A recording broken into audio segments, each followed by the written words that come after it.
We talk about the healing journey a lot on here. So the inner work, the transformation, the struggles. But today I want to talk about something I once again feel not enough people talk about, and that is what happens after healing. What happens when you get to a point in your life where you have healed so much, so you've done what you thought you needed to do to feel happy and fulfilled and at peace, and somehow you still feel empty?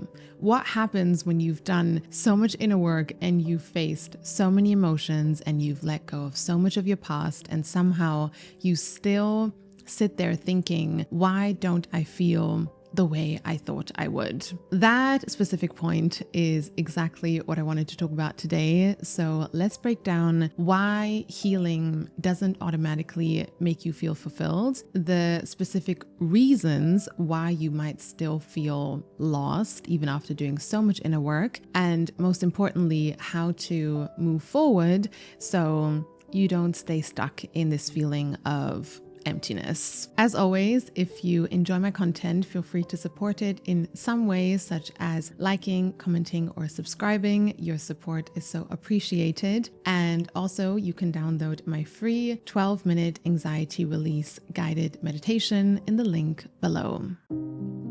This topic is something that I've been wanting to talk about for a long time because it's also something that I really relate to. As I have shared in many of my other videos, a lot of my journey over the past years has also been about healing. So for a long time, I was really focused on letting go of past experiences and emotional baggage and past wounds and old beliefs and old patterns and old emotional baggage that I felt I was carrying with me, which made it impossible for me to move forward. And for a long time, that was my main goal, to heal and to free myself as much as I could. And in many ways, I did, even though healing is an endless journey and I am nowhere close to feeling complete. I did get to a point where I felt I had done so much inner work and I had been able to let go of so many of the things that I wanted to let go of,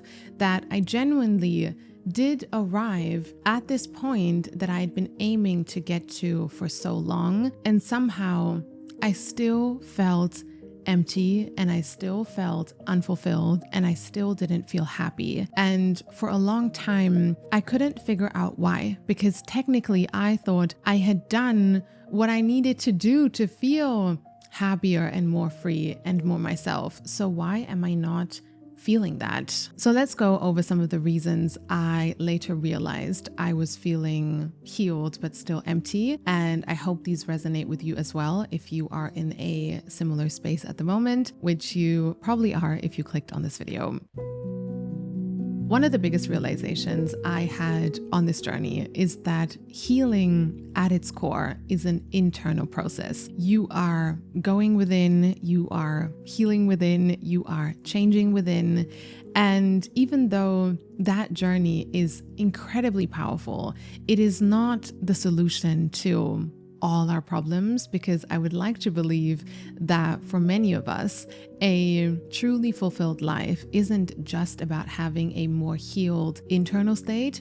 It's also about experiencing and creating and building an external life that actually reflects and matches that more healed version of us. So when you spend years on this healing journey, always focus on going within and changing within, but you don't actually find the time to build and invest in an external life that is actually reflecting that healing and that growth that you are going through, which can happen because healing can be so time consuming and so exhausting. You struggle to really find time for anything else. But when that happens, then you can get to this point where you do feel emotionally lighter and you do feel more happy and you do feel more free, but you still feel empty because there is this disconnect between how you feel within and the external life that you are actually experiencing and living and going through. And I would say that's one of the downsides of going on a healing journey. When you have been so focused on doing the inner work for so long, you get into this zone where you are just constantly going within. So every time you feel unhappy, every time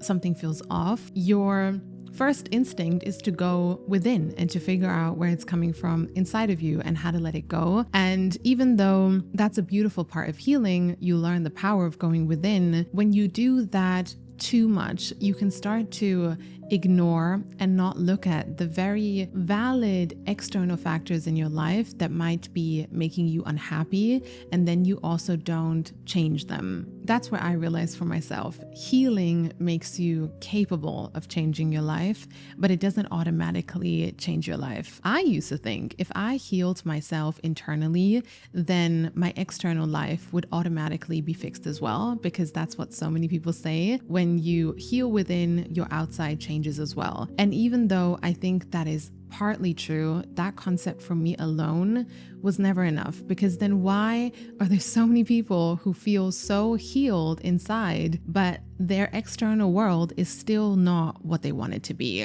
The reason why you can change your life through healing internally is because by healing within, it allows you to take different and better choices for yourself and for your life. But if you never actively take those different choices and you're just continuously healing within, then you get to this point where you do feel more healed, but your external world is still not what you want it to be. And that brings me to reason number 2, you might feel healed but still empty, and that is that you're overcomplicating things. Another thing about the healing journey is that it is a complex and complicated and deep process. You are continuously processing trauma and questioning your patterns and reflecting on why you do the things you do. And even though that part of the journey is absolutely necessary, it can also lead you to a point where you start overcomplicating things and overanalyzing things in a way that is not healthy long term. That's something I started noticing in myself as well once I started to get out of this more intense part of the healing journey, that I had been so used to constantly overanalyzing things that when it came to just living, I struggled to remember how to do that without overcomplicating things. So let's say, for example, you get to a point where you realize that you are not as close as you want to be to some external goals and dreams that you have for yourself. And to change that, you need to invest more into those goals and you need to become more disciplined.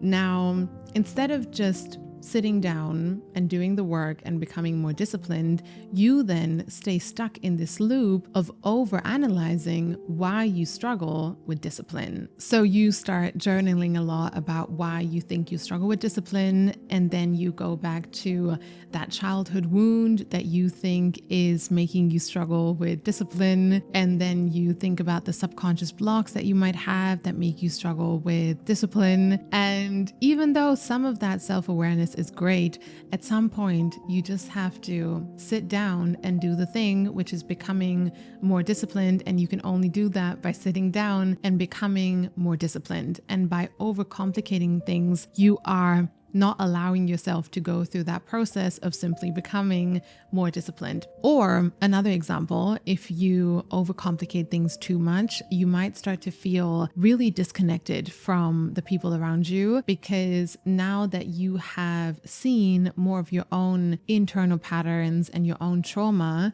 your brain starts to also overanalyze everyone around you and starts to try and figure out why they behave the way they do. And then you start thinking, oh no, I'm not connecting with anyone anymore the way I used to since I've gone on this healing journey, when in reality, maybe it's just that you've isolated yourself so much, you've forgotten how to enjoy simple human connection, because you are so busy and focused on figuring out everyone else's triggers and attachment styles and traumas and why they are the way they are, when in reality, it would be healthier for you to just, sure, be there for people, but also just enjoy human connection without going there continuously, because it's also extremely draining to figure out why other people are the way they are. And it's also, at the end of the day, none of your business. I have to say, a lot of the things that helped me get out of this phase where I felt healed but empty were simple things and things that reminded me that not everything in life has to be as complex and as deep as this journey that I felt I had been on. It was realizing if I want my dreams to flourish, I need to become more disciplined. And I can't do that if I'm continuously overanalyzing why I struggle with discipline. If I want to become and feel healthier, I need to eat healthy. I need to prioritize my rest. I need to move my body. And I can't do that if I'm continuously spending all my time overanalyzing and dissecting why I have these bad, unhealthy habits in the first place. If I want to feel more aligned in my life, the solution is not to endlessly journal about what is my purpose and why don't I feel the way I want to feel. It's about doing things and trying out new things and making decisions and allowing myself to fail. And I can't do that if I'm continuously journaling about what is my purpose. Not every feeling, not every struggle is some deep, unhealed wound within yourself or someone else that you need to overanalyze. Sometimes life is really complicated and hard and complex and difficult and painful. And I think it is so courageous to be open to going there and to be able to look at those parts of life. But sometimes life is actually also really simple, and the solution to our problem might be simpler than we realize. So not everything has to be as difficult and as complicated as this journey that we might feel we have been on.